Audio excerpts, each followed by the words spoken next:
So WBON TV is a special Halloween treat for you guys. We got to speak to Grant Wilson, formerly of Taps and Ghost Hunters, who came to the historic Irvin McDowell house here in downtown Richmond to tell us all about his paranormal activity that he's seen in the past and what he's up to now. Get everything you want, when you want it, and where you want it, on any mobile or digital device and viewable screen, including that big screen in your living room. Get it on the go, at night, or wherever you want it. 24/7, WBONTV.com. Learn it, love it, use it.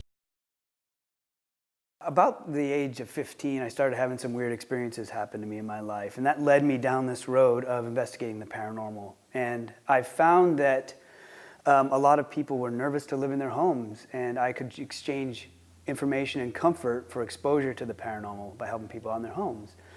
So I did that for a while, and then all of a sudden people caught wind of it, and we did this big show called Ghost Hunters on Sci-Fi. And I left that show in season 8. I need to get back to my lovely wife and 3 kids, and back to investigating the way I liked to do it, where I could see it through to the end. When the show ended, or when I left the show, I knew that I didn't want to stay in Rhode Island. I wanted to go somewhere else. And we looked all over the world, and for some reason, Richmond, Kentucky was where it's at, and I love it here.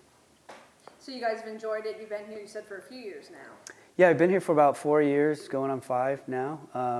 We came down to check it out and toured the schools with our kids and things, and did some investigating, and we fell in love with it. We put an offer in on a house and moved immediately, and our kids were super excited to move. They came and attended the high schools here and the elementary schools, and they loved it. It was the best thing we could have ever done. Well, when you've been in the paranormal for as long as I have, I've been doing it for 28 years, you see a lot of strange things, and I'm not quick to say that it's a ghost every time. I'm always looking for another alternative reason.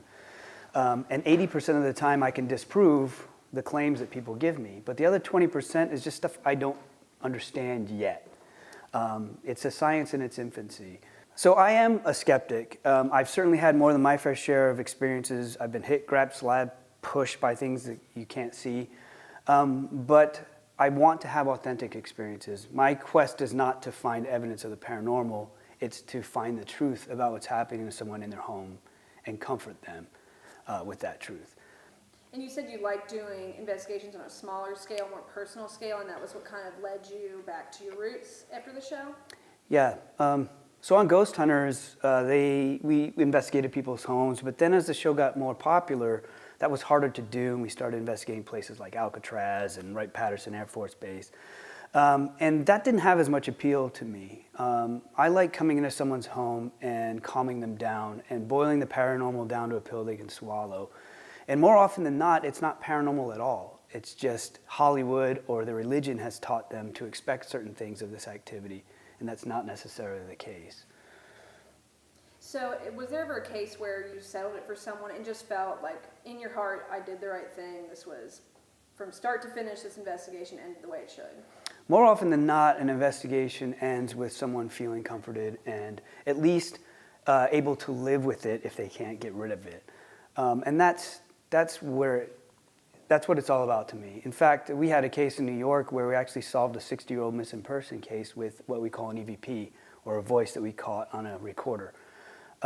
It kept telling us this woman's name, and we found her grandfather's, the homeowner's grandfather's journal, and it listed, he was involved in organized crime, and it listed his misdeeds, and one of the people in that book was his mistress. She got pregnant, and he threw her in a well in the basement and covered it up.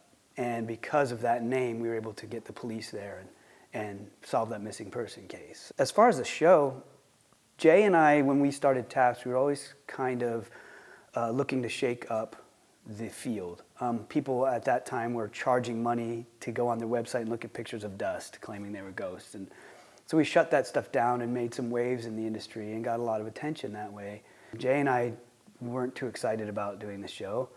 The original pitch was that someone was going to, actors were going to portray us based on the cases we had. And then as we were pitching it, the producers said, you know, no one's going to care about this unless it's real. And that's when we put up all our walls and our red flags. We said, no, we don't, we don't want to expose this side of our life because it wasn't cool back then. Now it is. I don't get it. And we actually turned down the show about 5 times. And then the gentleman who was helping us, he said, look, if you don't do it someone else is, the idea is out there, and how are they going to represent the field? And at that point, not a lot of people were representing it right. So we said, we'll do 10 episodes and be done. And here we are, a decade later or so. and like 8 seasons, right? At least. It actually went, I was on it for 8 seasons. It went on for like another 3. It just kept going, yeah. Well, maybe I'm misremembering, but I feel like there weren't many shows back at the time. I feel like you guys kind of paved the way.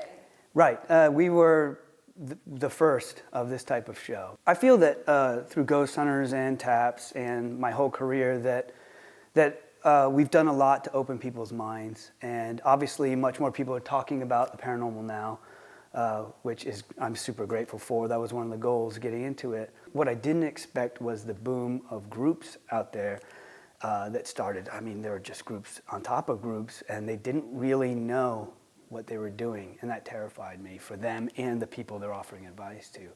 So we started teaching classes. We offered classes about 5 to 8 hours, and it was designed to scare you away from it. And if you still wanted to do it, then fine, you're cut out for it, you know. So Kentucky was always very warm and inviting, and I think that's kind of sat with me and rose up when I was thinking about moving here. But Waverly Hills is phenomenal. It is one of the most active places I've ever seen.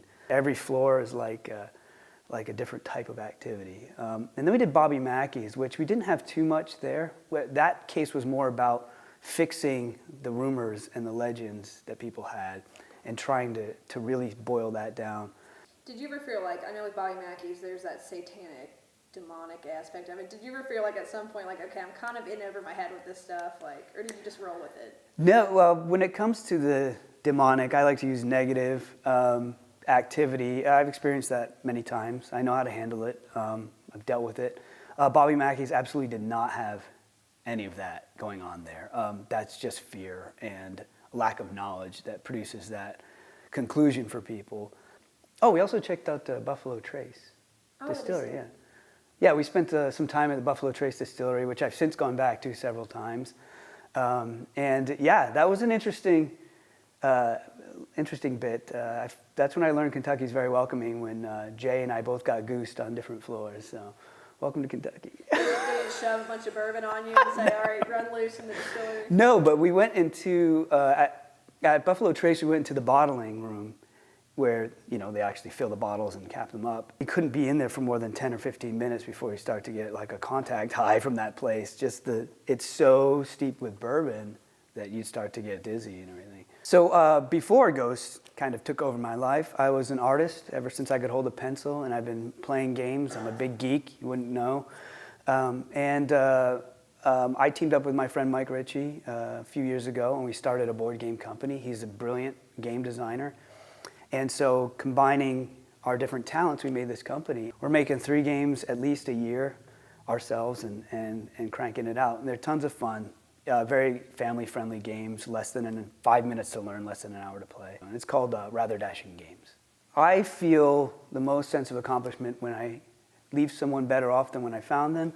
And one way to do that, my favorite way, is through creativity, through writing books, writing music, making board games, and paranormal investigation, you know. Just being creative is what makes me happy. All right, so final question. What are your Halloween plans?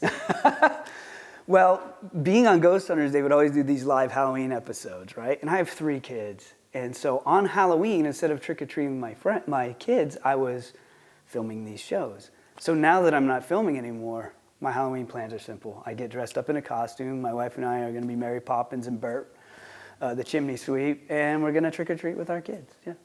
Looks like there's a lot of paranormal activity, both past and present, here in Richmond. Happy Halloween from all of us at WBON TV. I'm Marissa Hempel.